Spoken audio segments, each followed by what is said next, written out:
तो कैसे भाई आज की फिल्म हम लोग देखने वाले हैं shifted into a flat in Pune and what happened after the horribly disturbing real horror story by alpha की मैं यहाँ से देख रहा हूँ सेटअप अपग्रेड हो चुका है भाई ये क्या न्यू हे सेटअप है कैसे हो सब। तो क्या हाल चाल है आप सबके। आई होप कि जैसे भी हो बहुत सही हो न्यू दोस्तों। सेटअप ये जो कहानी है ये निखिल ने हमसे शेयर करी है एंड एक्चुअली ये कहानी बहुत ज़्यादा डरा देने वाली है। मतलब 1 मिनट के लिए आपका दिमाग पूरी तरीके से घुमा सकती है और कहीं ना कहीं आपके सामने बहुत सारे क्वेश्चंस रेज कर सकती है जो कि शायद आज से पहले आपने खुद से कभी पूछे भी नहीं होंगे। लेकिन ये कहानी सुनने के बाद आप खुद से ये बड़ी क्वेश्चन बड़ी है ज़रूर फिर पूछोगे थोड़ी देर कि क्या हम चलेगी सच में रोज़ की दिनचर्या में जो देखते हैं, जो महसूस करते हैं, जिनसे बातें करते हैं, क्या वो सच में इंसान होते हैं या फिर कुछ और। ये कहानी 2017 की है जब निखिल नया नया पुणे में शिफ्ट हुआ था। वो शहर में सेटल होने की कोशिश ही कर रहा था।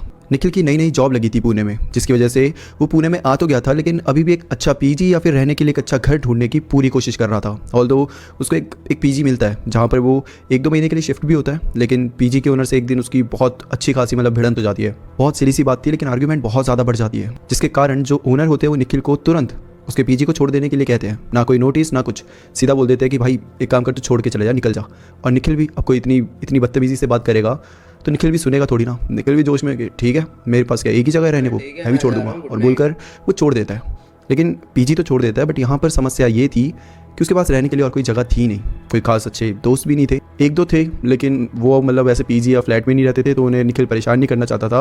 और वो ऐसी स्टोरी डाल देता है कि भाई किसी के पास अगर रहने के लिए 2-3 दिन के लिए जगह हो तो प्लीज़ बताना। और उस स्टोरी पे उसको एक उसका दोस्त का मैसेज आता है कि इंस्टाग्राम पे नहीं डालती है, इसने फेसबुक पे डालती। उस समय फेसबुक काफ़ी लोग यूज़ करते थे तो फेसबुक में डाली थी। और वहाँ पर इसका एक दोस्त था जिसने इसे रिप्लाई करा था कि ब्रो तू मेरे यहाँ आकर रह सकता है कुछ दिन के लिए। अब ये जो दोस्त था इसका नाम था प्रणय। अब प्रणय निखिल को कहता है कि देख मैं विमान नगर की एक सोसाइटी में रहता हूँ तो तू वहाँ पर आकर रह सकता है। अब निखिल और प्रणय की दोस्ती भी ऐसा कोई बहुत गहरी नहीं थी। प्रणय असलियत में एमपी से था और इनऑर्बिट नाम का एक मॉल है उसके पास ही उसका ऑफिस था। इन दोनों का एक म्यूचुअल फ्रेंड था वासु नाम का, तो उसके थ्रू एक बार ये ऐसी पार्टी में मिले थे और बस ऐसे थोड़ा सा कनेक्ट कर लिया था।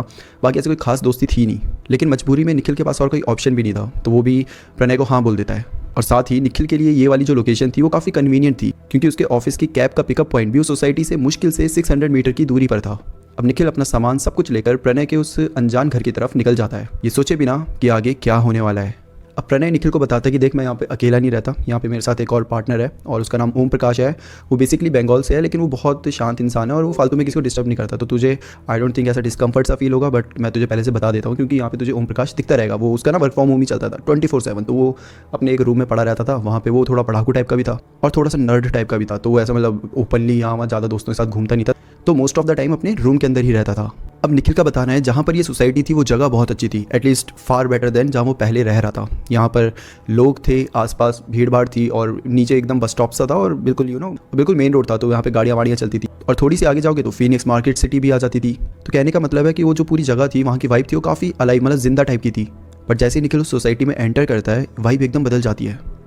वहाँ की दीवारें वो बहुत पुरानी हो गई है, लाइक उसमें से पपड़ियाँ निकल रही है और जो स्टेयर्स है जो सीढ़ियाँ हैं उनमें क्रैक्स आए हुए हैं। वो बहुत ही अजीब सा माहौल सा बन गया था और एकदम अजीब सी शांति थी। हवा में जो हैवीनेस थी वो निखिल को फील हो रही थी।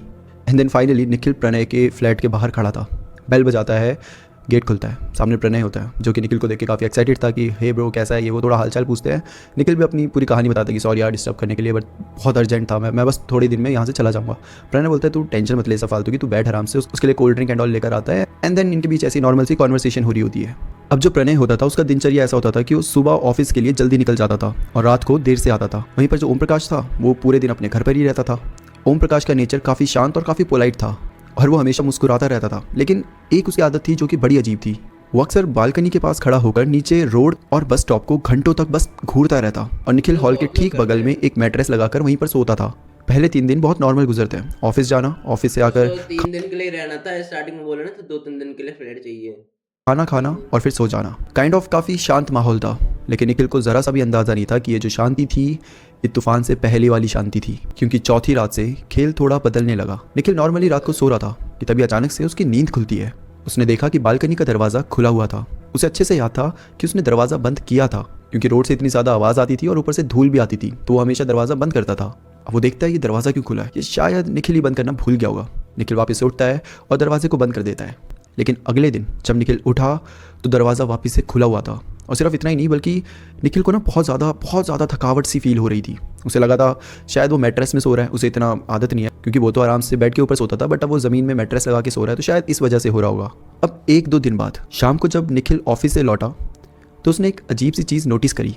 उसके बिल्डिंग की ठीक सामने वाली बिल्डिंग की बालकनी में कोई खड़ा था, और बिल्कुल उसी के फ्लोर के लेवल पर, शायद वो भी सेम ही फ्लोर में रहता था। वो अनजान शख्स वहाँ खड़े होकर नीचे बस स्टॉप की तरफ देख रहा था। रात को भी जब निखिल ने फिर से वहाँ देखा तब भी वो फिगर वहीं खड़ा था और नीचे देखे जा रहा था बस स्टॉप की तरफ, जैसे कि मानो किसी का इंतज़ार कर रहा हो। लेकिन यहाँ पे अजीब बात ये थी कि निखिल ने जब पहली बार देखा था तो शाम हो रही थी, लगभग 6:30-7 हो रहे थे, और रात को करीबन 11-12 बज रहे थे, और वो जो फिगर था वो बिल्कुल बिना हिले इतने घंटों तक बस वहाँ पे खड़े होकर नीचे देखे जा रहा था। अब ये लोग कभी कभी क्या था, रात को लेट डिनर करते थे, तो ऐसे ही 12-12:30 बज रहे होंगे, और ये लोग ऐसे ही बैठे, डिनर भी क्या, बाहर से मैगडी वैगडी मंगा लिया, कुछ मंगा लिया, तो वही खा रहे होते हैं। तो अब खाते खाते निखिल ये बात प्रणय को बताता है। प्रणय जैसे ये बात सुनता है, वो अभी खा ही रहा है कि उसके हाथ एकदम रुक जाते हैं, और वो निखिल को देख के बोलता है कि निखिल, सामने वाले फ्लोर में कोई नहीं रहता, इनफैक्ट फ्लोर छोड़, उस पूरी बिल्डिंग में वो पूरी बिल्डिंग खाली पड़ी है, तूने किसको देखा? निखिल ये सुनकर सुन्न हो जाता है। लेकिन उससे भी ज़्यादा डरावना ये था कि जब ये बात प्रणय बता रहा है तो निखिल तो डर रहा है, इनफैक्ट प्रणय भी थोड़ा थोड़ा डर रहा है, लेकिन ओम प्रकाश, उसको फ़र्क ही नहीं पड़ रहा, वो अपना खाना खाने में लगा है, जैसे कि मानो उसने कुछ सुना ही ना हो। अब अगली रात की बात है, जब निखिल ऑफिस से काफ़ी देर से लौटा। हॉल में सन्नाटा था, बस किचन से कुछ आवाज़ें आ रही थी। वहाँ प्रणय खड़ा था। निखिल ने पूछा, ओम प्रकाश कहाँ है? प्रणय ने निखिल को देखा और बड़े हैरानी के साथ कहा कि पता नहीं, शायद अपने रूम में ही होगा। और निखिल को ये बात बड़ी अजीब लगी, क्योंकि एक ही फ्लैट में रहते हुए प्रणय ऐसा क्यों कह रहा है कि उसे पता ही नहीं। और वो जाता है ओम प्रकाश के रूम में, देखता है तो ओम प्रकाश सो रहा होता है। चलो ठीक है, वो प्रणय से ऐसा क्रॉस क्वेश्चनिंग नहीं करता कि तूने उसको देखा ही नहीं क्या, या वो सुबह से तेरे को दिखा ही नहीं, ऐसा उसने कुछ नहीं पूछा, उसने बात जानी दी। ऑल्दो निखिल ने बात इग्नोर कर दी थी, बट असली डर 2 रात के बाद शुरू होता है। अब शायद आपको लग रहा होगा कि निखिल तो भाई यहाँ बस ही गया है, मतलब उसने कहा था 1-2 दिन के लिए चाहिए, अर्जेंटली चाहिए, लेकिन ये तो अब यहीं रह रहा है। तो ऐसा नहीं था, निखिल ने अपने लिए दूसरा पीजी देख लिया था, लेकिन उस पीजी का कुछ सीन था, लाइक एक बच्चा था जो कि शायद 31 या कुछ को जाने वाला था, और अभी उसके लिए भी 1 हफ्ता बचा था। तो इसने इन दोनों से बात करी थी, और ये दोनों कह रहे थे कि कोई बात नहीं, तू 1 हफ्ता यहीं रह ले, उसके बाद तू पीजी में शिफ्ट हो जाइए। तो ऐसा नहीं है कि वो वहाँ बस चुका है, बट हाँ, अभी कुछ टाइम चाहिए था निखिल को। अब 2 रात के बाद क्या होता है, रात के करीबन 12:15 हो रही थी। निखिल को वक्त अच्छे से याद है, क्योंकि उसने अपने फ़ोन में चेक किया था। सन्नाटे में उसे किसी के चलने की आवाज़ सुनाई दी। कोई दबे पांव बालकनी की तरफ जा रहा था, और जब निखिल आंखें खोलकर देखता है कि कौन जा रहा है, तो देखता है कि वो ओम प्रकाश होता है। नंगे पांव, एकदम खामोश। ओम प्रकाश बालकनी में खड़ा होकर चुपचाप नीचे की तरफ देखने लगा, बिल्कुल उसी तरीके से जैसे निखिल ने कुछ दिन पहले एक आदमी को अपने सामने वाली बिल्डिंग में खड़ा होकर नीचे देखते हुए देखा था। सेम उसी तरीके से ओम प्रकाश भी नीचे ही देखे जा रहा था, बिना हिले, बिना आवाज़ करे, बस एकदम स्टैच्यू की तरह मूर्ति बनकर वो नीचे घूरे जा रहा है। निखिल ने धीरे से उसका नाम पुकारा, ओम प्रकाश, लेकिन ओम प्रकाश ने कोई जवाब नहीं दिया। वो किसी पत्थर की मूर्ति की तरह वहीं खड़ा रहा। करीब 1 मिनट बाद वो धीरे से पलटा और वापस अपने कमरे की तरफ चला गया, इस तरीके से जैसे उसने निखिल को देखा ही नहीं, बस मुड़ा और सीधा चला गया। अगली सुबह निखिल ने हिम्मत करके ओम प्रकाश से उस रात के बारे में पूछा, और ओम प्रकाश के चेहरे पर अजीब सी मुस्कुराहट सी आ जाती है। ओम प्रकाश कहता है कि नहीं, मैं तो कल रात को कहीं नहीं था, मैं तो अपने रूम में ही सो रहा था, और मैं ऐसे आधी रात को चुपचाप से जाके बालकनी से नीचे क्यों घूरूंगा, पागल थोड़ी ना हूँ। निखिल का बताना है कि ओम प्रकाश के अब जो बातें कर रहा है, जिस तरीके से वो एक्सप्रेशन दे रहा है, जिस तरीके से वो बोल रहा है, वो कुछ अजीब थे। लाइक वो हंस के बोल तो रहा था, लेकिन उसकी आंखें, उसके एक्सप्रेशन बहुत डरावने से थे। उसके एक्सप्रेशन में एक ब्लैंकनेस थी जो कि निखिल को फील हो रही थी, और निखिल को समझ नहीं आ रहा था कि ओम प्रकाश उससे झूठ कह रहा है या फिर वो सच में भूल चुका है, वो स्लीप वॉकिंग कर रहा था। पर जो भी हो, निखिल को यहाँ से डर लगना शुरू हो गया था, और उसी रात डर की एक नई हद पार होने वाली थी। निखिल अपने मैट्रेस पर लेटा हुआ था जब अचानक से उसे एहसास हुआ कि कोई उसके बिल्कुल बगल में बैठा है। हैरानी की बात यह थी कि निखिल के बगल में कोई बैठा तो है, लेकिन कोई उसके पास चलकर कब आया, कब उसके बगल में बैठ गया, उसको आवाज़ आई ही नहीं। जो निखिल के बगल में बैठा था वो ओम प्रकाश था। उसने अंधेरे में निखिल से पूछा, क्या तुम जल्द ही यहाँ से शिफ्ट होने का सोच रहे हो? निखिल थोड़ा सा घबरा गया कि एकदम से आधी रात को कोई ऐसा क्यों पूछ रहा है। निखिल बोलता कि हाँ। ओम प्रकाश शांति से अपना सर ऐसे हिलाता है और निखिल को एक ऐसी बात कहता है जिसके बाद उसका पूरा बदन जैसे कि मानो ठंडा पड़ गया। ओम प्रकाश बोलता है, यहाँ लोग ज़्यादा दिन नहीं रुकते। निखिल थोड़ा सा डर के ओम प्रकाश से पूछता है कि तुम यहाँ कब से रह रहे हो?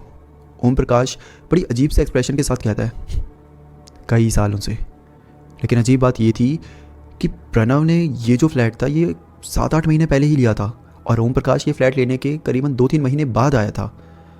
तो फिर ये कई सालों से क्यों कह रहा है? और वो भी इतने डरावने एक्सप्रेशन के साथ। बोलते बोलते ओम प्रकाश के चेहरे पर वही अजीब सी मुस्कुराहट थी लेकिन इस बार उसकी आंखें धीरे धीरे फटने लगी थी, जैसे उसके अंदर कोई शैतान बैठा हो। निखिल को अचानक से अपना सर भारी लगने लगा, जैसे कि मानो कोई उसे हिप्नोटाइज कर रहा हो। उसका दिमाग सुन्न पड़ने लगा और तभी ओम प्रकाश अचानक से जोर से हंसा, एक ऐसी हंसी जो इंसानी बिल्कुल नहीं लग रही थी, और फिर बोला, तूने शायद कुछ ज़्यादा पी ली है। और उस बात के बाद निखिल को कुछ याद नहीं, सब कुछ एकदम ब्लैंक हो गया। और जब निखिल की आंख खुली वो फ्लैट के अंदर नहीं बल्कि सीढ़ियों के ऊपर था। और सबसे हैरान की बात ये थी कि उसका सारा सामान उसी के बगल में बिल्कुल सही तरीके से पैक करके रखा हुआ था, जबकि निखिल ने अपना सारा सामान प्रणव के फ्लैट के अंदर बिखेर के रखा था। घबराया हुआ निखिल थोड़ा सा होश में आता, उसकी बॉडी पूरी तरीके से ऐसी भारी सी लग रही थी, वो उठ भी नहीं पा रहा था। कैसे करके तो वो उठता है, थोड़ा सा बाहर जाकर देखता है तो बाहर जो वॉचमैन होता है, जो कि सोसाइटी के एकदम मेन गेट में खड़ा होता है, वो निखिल को रोक देता है। और तब वॉचमैन कहता है कि साहब, क्या आप अपना फ्लैट खाली करके जा रहे हो? और निखिल ने वॉचमैन से प्रणव और ओम प्रकाश के बारे में पूछा। और तब जो वॉचमैन होता है वो बड़े हैरानी से निखिल को देखता है। तब वॉचमैन कहता है कि साहब, यहाँ प्रणय नाम का लड़का तो रहता है, लेकिन ओम प्रकाश नाम का लड़का, उसके बारे में तो मैंने कभी सुना भी नहीं। निखिल पूरी तरीके से पागल हो गया था, उसे समझ नहीं आ रहा था कि क्या कह रहे हैं। वो समझाने की कोशिश करता है, अरे प्रणय उसके बगल वाले रूम में तो ओम प्रकाश रहता है, ये दोनों साथ ही तो रहते हैं। और वॉचमैन बहुत सोचने के बाद भी यही कहता है कि नहीं सर, यहाँ कोई नहीं रहता, कोई ओम प्रकाश नाम का लड़का रहता ही नहीं है। निखिल उसी समय अपना सारा सामान उठाकर उसी पीजी में चला जाता है जहाँ वो 31 को शिफ्ट होने वाला था, और उनसे बोलता है, मुझे कैसे भी करके तुम वेटिंग एरिया कहीं हॉल में भी रख लो, एक दिन की ही बात है, उसके बाद मैं यहाँ शिफ्ट हो जाऊँगा। और ऐसे ही होता है, अगले दिन निखिल वहाँ शिफ्ट हो जाता है। लेकिन प्रणव वाली सोसाइटी में वो वापस कभी नहीं जाता। निखिल आज भी सोचता है कि अगर ओम प्रकाश वहाँ था ही नहीं तो वो हर रात को बालकनी पर खड़े होकर किसका इंतजार करता था, और वो सामने वाली खाली बिल्डिंग में कौन रहता था। अब कुछ हफ्ते बीत जाते हैं, लेकिन निखिल के दिमाग से वो डर निकल ही नहीं रहा था। एक दिन विमान नगर में बार्कलेस के पास उसे अचानक से प्रणय मिल गया, और निखिल सोचता है कि आज तो इससे सच जानकर ही रहूँगा। निखिल प्रणय को रोकता है और उसको उस रात की सारी कहानी सुना देता है। ओम प्रकाश की वो अजीब हरकतें, उसका बालकनी पर खड़े रहना और वो आखिरी डरावनी रात, सब कुछ बता देता है। और प्रणय निखिल को ऐसे देखता है जैसे कि मानो उसने कोई भूत देख लिया हो। और फिर वो निखिल को कहता है कि तू पागल वागल है क्या ओम प्रकाश, मैंने आज तक ये नाम तक नहीं सुना। निखिल पूरी तरीके से सुन्न हो जाता है। और प्रणय ने आगे जो बताया वो तो निखिल की सोच से भी ज़्यादा भयानक था। प्रणय ने कहा कि वो उस फ्लैट में पिछले कई महीनों से अकेला रह रहा है, और सबसे बड़ी बात, जिस वक्त निखिल उसके फ्लैट में शिफ्ट हुआ उससे ठीक 2-3 दिन पहले प्रणय तो अपने होम टाउन चला गया था, और पिछले 10-15 दिन से वो अपने होम टाउन में ही था। मतलब कि उसका फ्लैट पिछले 10-15 दिन से बंद पड़ा था, और उसे कुछ समझ नहीं आ रहा कि निखिल कब वहाँ रहने आया, कब उसने सब देखा, कब वो प्रणय से मिला, कब ये सब हो गया।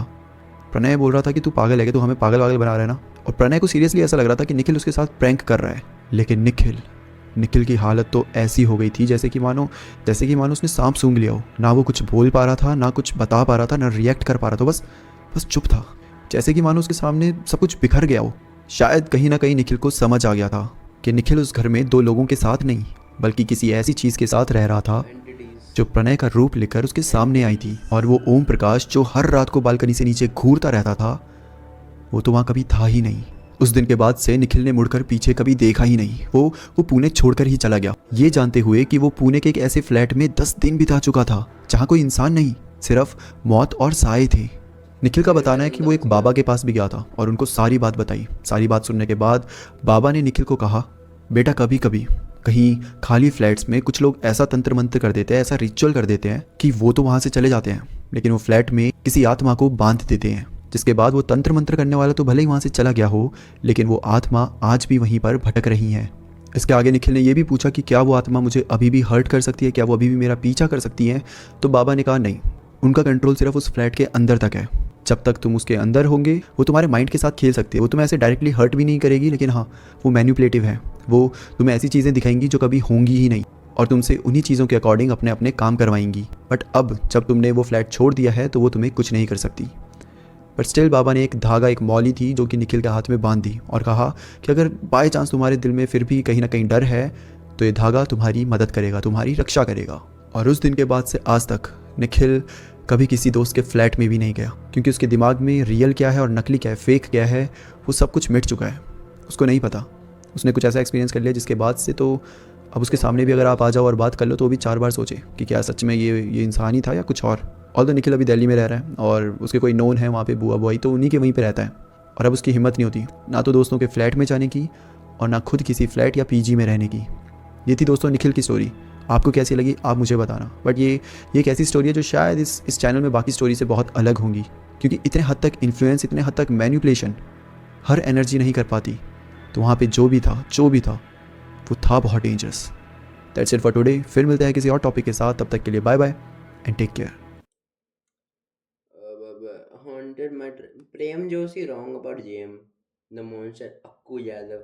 ठीक है भाई, नाइस वीडियो यार। अल्फा की तो मैं गोट यार, लाइक कर देते हैं ले।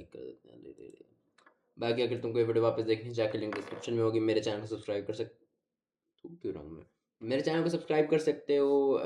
ये वीडियो को जाके वापस देखना चाहो तो लिंक डिस्क्रिप्शन में होगा। कमेंट में बता सकते हो तुम्हें वीडियो देख के कैसा लगा। मेरे इंस्टाग्राम का लिंक डिस्क्रिप्शन में होगा, उसको जाके फॉलो कर सकते हो। मैं बहुत ज़्यादा एक्टिव हूँ। बाकी मिलते हैं अगली वीडियो में। I have a dream, that's all I need. I'll make it happen with some work and believe.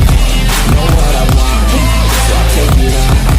I'll make mistakes, but mistakes make you strong.